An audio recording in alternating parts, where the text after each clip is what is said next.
ओम मंगलम भगवान विष्णु मंगलम गरुड़ध्वज मंगलम पुंडरीकाक्ष मंगलायतनो हरि। ओम गुरुर्ब्रह्मा गुरुर्विष्णु गुरुदेव महेश्वर गुरु साक्षात् परब्रह्म तस्मै श्री गुरुवे नमः। अखंडमंडलाकारं व्याप्तं येन चराचरं तत्पदं दर्शनं तस्मै श्री गुरुवे नमः। ओम नमो भगवते वासुदेवाय नमः। शान्ताकारं भुजगशयनं पद्मनाभं सुरेशं विश्वाधारं गगनसदृशं मेघवर्णं शुभांगं लक्ष्मीकान्तं कमलनयनं योगविद्यां ध्यानगम्यं वंदे विष्णु भवभयं सर्वलोकैकनाथं। बोलो विष्णु भगवान की जय। आज माघ कृष्ण पक्ष की षठ तिला एकादशी है और इस एकादशी का किस प्रकार से 6 प्रकार के तिलों से उपटन स्नान दान करना चाहिए वो अपन चर्चा करेंगे। मैं पंडित विश्वनाथ शर्मा, एस्ट्रोलॉजर, कुंडली मिलान, ग्रह दशा, भविष्यवेता। मेरे इस YouTube चैनल को लाइक शेयर सब्सक्राइब अवश्य कीजिए साथियों। आज अपन चर्चा करेंगे और कथा सुनेंगे भगवान विष्णु की षठ तिला एकादशी की। वो इस प्रकार है। भगवान श्री कृष्ण बोले, हे नृपश्रेष्ठ, माघ मास के कृष्ण पक्ष की एकादशी जिसको जो कि षठ तिला नाम से प्रसिद्ध है, जो सब पापों का नाश करती है। अब तुम षठ तिला का पाप हारिणी कथा महात्म्य सुनो, जिसका वर्णन पुलस्त ऋषि ने दालभ्य ऋषि से किया था। एक समय दालभ्य ऋषि ने पुलस्त ऋषि से पूछा, ब्राह्मण मृत्युलोक के मनुष्य ब्रह्म हत्या आदि महान पाप करते हैं, पराये धन की चोरी तथा दूसरे की उन्नति को देख करके ईर्ष्या करते हैं, फिर भी वे नरक नहीं पाते, इसका क्या कारण है? वह न जाने कौन सा दान पुण्य करते हैं जिससे उनके पाप नष्ट हो जाते हैं। ये सब कृपा पूर्वक मुझे बताइए। तब पुलस्त ऋषि कहने लगे कि हे महाभाग, आपने मुझसे अत्यंत गंभीर प्रश्न पूछा है। इस भेद को ब्रह्मा, विष्णु, रुद्र, भगवान शिव तथा इंद्र आदि भी नहीं जानते हैं, परंतु मैं आपको यह गुप्त तत्व अवश्य बताऊंगा। माघ मास के लगते ही मनुष्य को स्नान आदि करके शुद्ध रहना चाहिए और इंद्रियों को वश में करके काम, क्रोध, लोभ, मोह, अहंकार, ईर्ष्या और द्वेष आदि का त्याग कर भगवान का स्मरण करना चाहिए। पुष्य नक्षत्र में गोबर, कपास, तिल मिला करके उसके कंडे बनाने चाहिए और उन कंडों से 108 बार हवन करना चाहिए। और फिर माघ मास में जब आर्द्रा नक्षत्र आए या मूल नक्षत्र आए तो कृष्ण पक्ष की एकादशी तिथि को नियम ग्रहण करना चाहिए। स्नान आदि नित्य क्रिया से निवृत्त होकर भगवान का पूजन करें और एकादशी का व्रत धारण करके रात्रि जागरण करें, भगवान के नामों का उच्चारण करें, भजन करें। उसके दूसरे दिन धूप, दीप, नैवेद्य आदि से शंख, चक्र, गदा धारण करने वाले देव देवेश्वर श्री हरि भगवान विष्णु का पूजन करें तथा खिचड़ी का भोग लगाएं। उसके पश्चात पेठा, बिजोरा और नारियल से भगवान का पूजन करके अर्घ्य देवें। इनके अभाव में आप सीताफल या सुपारी से अर्घ्य देकर भगवान की स्तुति कर सकते हैं। भगवान, आप दीनों को शरण देने वाले हैं, इस संसार सागर में डूबे हुओं का उद्धार करने वाले हैं।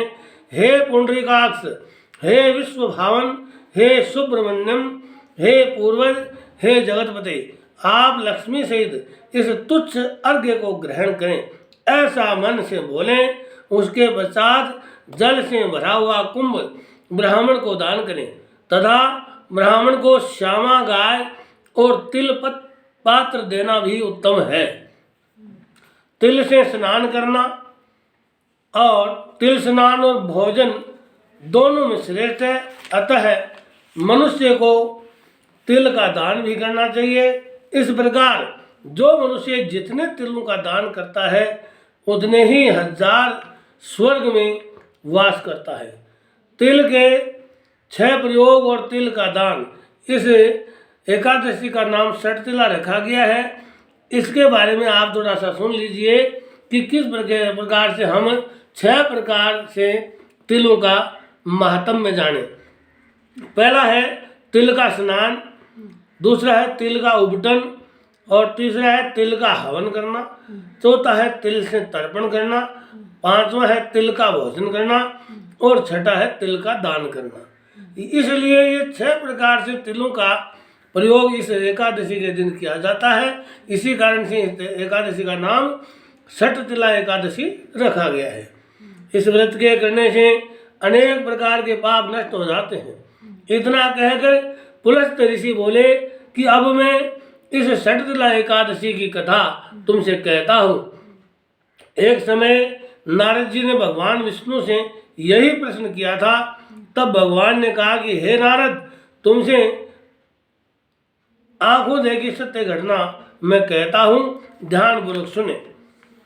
कथा इस प्रकार है। प्राचीन काल में मृत्युलोक में एक ब्राह्मणी रहती थी। वह सदैव व्रत करती रहती थी। इससे उसका शरीर अत्यंत दुर्बल हो गया, परंतु उसने कभी देवताओं या ब्राह्मणों के लिए अन्न या धन का दान नहीं किया था। इससे मैंने सोचा कि ब्राह्मणी ने व्रत आदि से अपना शरीर शुद्ध कर लिया है, अब इसको विष्णु लोक तो मिल ही जाएगा, परंतु